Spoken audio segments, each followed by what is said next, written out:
365 Days of Love and Miracles with A Course in Miracles. My name is Marlene Harris, and I am so glad that you are here. Please remember to listen right until the very end, because we have a special treat for you. And if you enjoyed today's video, please click like and subscribe down below, because this helps others to find us on YouTube. Today's lesson is lesson number 181. I trust my brothers who are one with me. Before we read today's lesson, let's read the introduction to lessons 181 to lessons 200. The next few lessons make a special point of firming up your willingness to make your weak commitment strong. Your scattered goals blend into one intent. You are not asked for total dedication all the time as yet, but you are asked to practice now in order to attain the sense of peace such unified commitment will bestow, if only intermittently. It is experiencing this that makes it sure that you will give your total willingness to following the way the Course sets forth.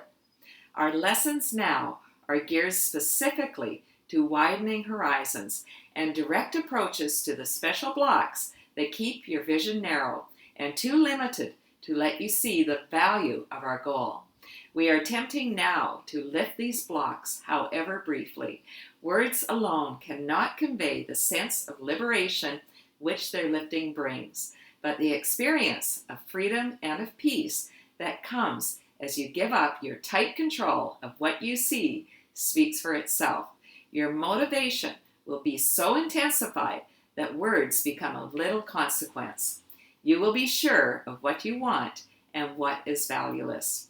And so we start our journey beyond words by concentrating first on what impedes your progress still. Experience of what exists beyond defensiveness remains beyond achievement while it is denied. It may be there, but you cannot accept its presence. So we now attempt to go past all defenses for a little while each day. No more than this is asked, because no more than this is needed. It will be enough to guarantee the rest will come. We'll go back and talk about the introduction paragraph by paragraph over the next few days. Let's read lesson 181. I trust my brothers who are one with me. Do you trust your brothers and sisters, my friends? We are all one. We can let down our defenses. We don't have to protect our fragile little hearts. We can trust that we are literally all part of God and all of creation. Let's read today's lesson. Trusting your brothers is essential to establishing and holding up your faith in your ability to transcend doubt and lack of sure conviction in yourself. When you attack a brother, you proclaim that he is limited by what you have perceived in him. You do not look beyond his errors. Rather, they are magnified, becoming blocks to your awareness of the self that lies beyond your own mistakes and past his seeming sins as well as yours. Let's talk about it. Those very beginning lessons taught us that what we have inside of ourselves is what we project out onto the world. We do not see things exactly as they are. We see them as we are. So when we're attacking a brother, finding fault in another person, we're actually finding fault in ourselves. We are taking what we perceive within ourselves that we don't like, and we're projecting that onto another person. You've heard the expression, you spot it, you got it. That's exactly what this lesson is talking about. Let's keep reading. Perception has a focus. It is this that gives consistency to what you see. Change but this focus, and what you behold will change accordingly. Your vision now will shift to give support to the intent which has replaced the one you held before. Remove your focus on your brother's sins, and you experience the peace that comes from faith in sinlessness.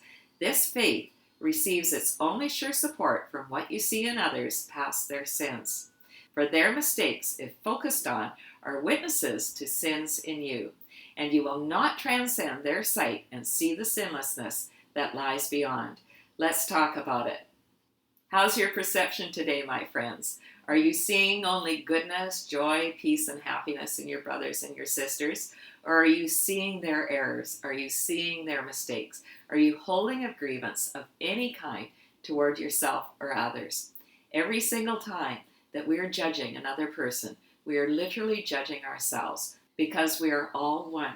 Only by removing our focus on the errors of someone else do we experience the peace that comes from the faith in sinlessness. Remember, sin is of the ego. The ego is illusion. It is not real. Therefore, sin is not real. The more that we do this work, the more we recognize when we are caught up in the thought system of the ego, the more we're going to be able to make a decision to turn from fear to love. The more we accept our own sinlessness, the more we're going to be able to accept the sinlessness in another. Let's keep reading. Therefore, in practicing today, we first let all such little focuses give way to our great need to let our sinlessness become apparent.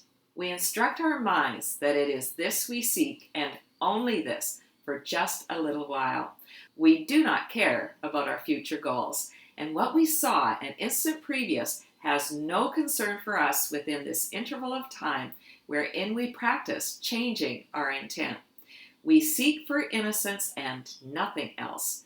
We seek for it with no concern but now.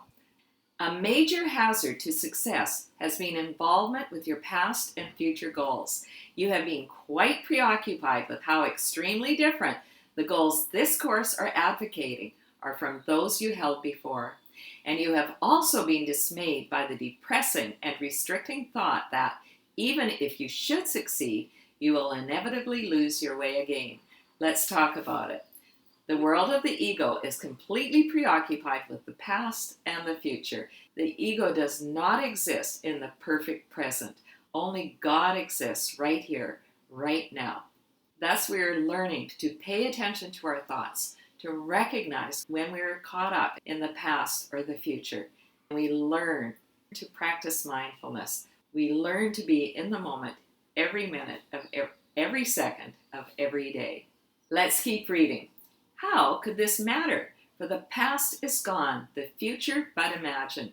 These concerns are but defenses against present change of focus in perception, nothing more. We lay these pointless limitations by a little while. We do not look to past beliefs, and what we will believe will not intrude upon us now.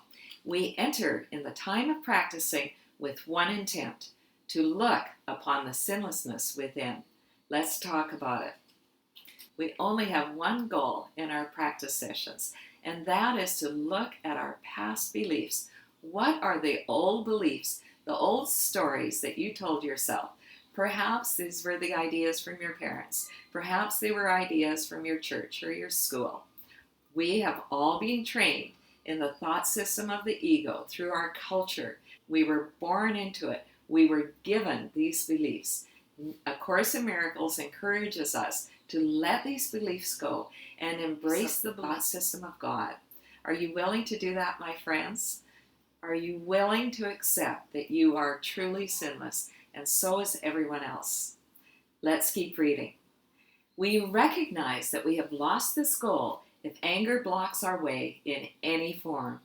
And if a brother's sins occur to us, our narrowed focus will restrict our sight and turn our eyes upon our own mistakes, which we will magnify and call our sins. So, for a little while, without regard to past or future, should such blocks arise, we will transcend them with instructions to our minds to change their focus as we say, "It is not this that I would look upon.